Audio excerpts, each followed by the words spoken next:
Today, we're diving into a really pivotal discovery. It has huge implications for infant health and, honestly, for the future of therapeutic strategies.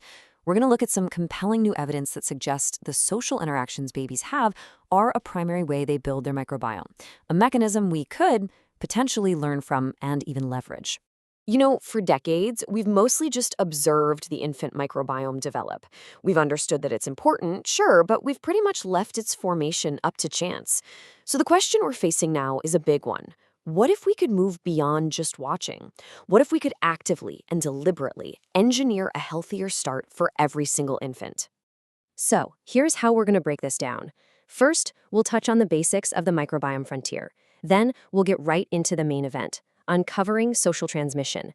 After that, we'll look at the evidence from the nursery, talk about a pathway for intervention, and finally, wrap up with what it's going to take to design future biotherapeutics. Okay, so let's start with section 1, the microbiome frontier.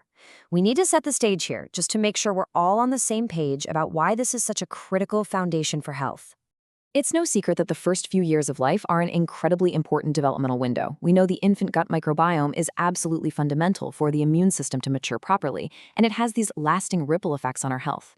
The traditional thinking has always been that it's mainly transferred from mother to child at birth, but that doesn't really explain how that simple starting community turns into the incredibly complex, unique ecosystem that each of us has as an adult.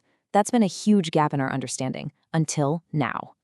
And that gap, well, that brings us right to the heart of this whole thing, uncovering social transmission. This is the central finding of the research we're looking at, and it really does change how we need to think about microbiome development. So here it is. The study shows that early social settings, we're talking specifically about nurseries, act as these powerful hubs for swapping and acquiring beneficial microbes. Peer-to-peer interaction isn't just a minor thing. It's a primary driver of microbial diversity. It's right up there on the same level as the microbes babies get from their own families. Now, let's be really precise here. What we're talking about is something called commensal acquisition. And this is a really important distinction. We're not just talking about things like diet that might change the amounts of bacteria that are already there. We're talking about the process of getting entirely new, beneficial strains from friends and the environment. It's like building a brand new library, not just rearranging the books you already have. All right, so that's the big claim, but let's look at the evidence that backs it up. We're now going to dig into how this study actually mapped out this peer-to-peer sharing in a real-world nursery. This was a seriously robust study. The team followed 134 people across 3 different nurseries for a full year.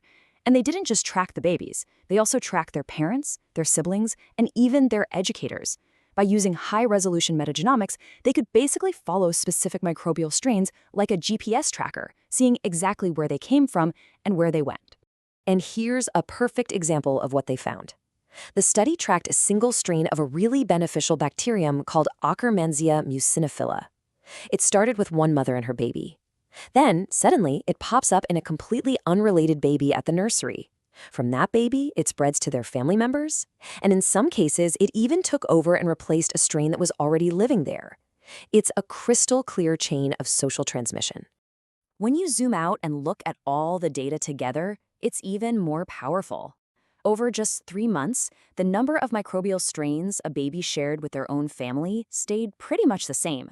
But the number of strains they shared with their nursery friends, it shot up dramatically. This is the smoking gun that proves this peer-to-peer sharing is happening, and it's happening fast.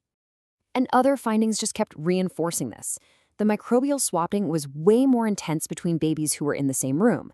The chunk of the microbiome that came from the nursery was just as big as the chunk that came from family. They also saw that babies with siblings started out with more diverse microbiomes to begin with. And here's a really key point for later. When antibiotics wiped out a baby's microbiome, it was this social sharing that helped it recover its diversity so quickly. So this is all fascinating science, right? But the real question is, what do we do with this knowledge? Well, this discovery opens up a really clear pathway for intervention. It allows us to think about moving from just watching a natural process to actually developing a targeted strategy.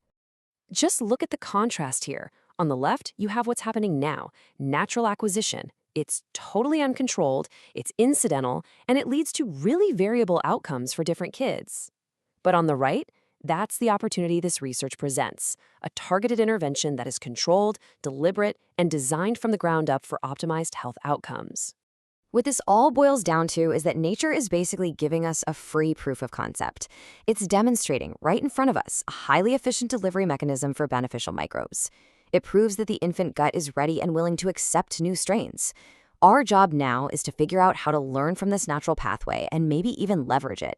Which, of course, brings us to our final section, designing what these future biotherapeutics might look like.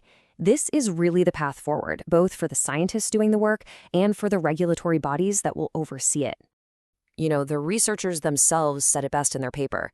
They wrote that a more nuanced understanding of microbiome acquisition patterns could inform preventative strategies and more targeted next-generation biotherapeutic approaches. This isn't just a cool idea, it's the clear, logical next step. Now, obviously, to get from this discovery to safe and effective therapies, we have some critical questions to answer. We have to figure out if these strains stick around for the long haul into adulthood. We need to know exactly how these early additions shape a person's lifelong microbial fingerprint. And maybe most importantly, we have to identify exactly which strains give us the biggest bang for our buck in terms of health benefits. So, to wrap this all up, this research has lit up a powerful natural pathway for shaping infant health. The question really isn't if microbiome engineering is possible anymore, it's how we should do it. We can see the pathway now. The task ahead for all of us is to figure out how to navigate it safely and effectively to engineer a healthier future.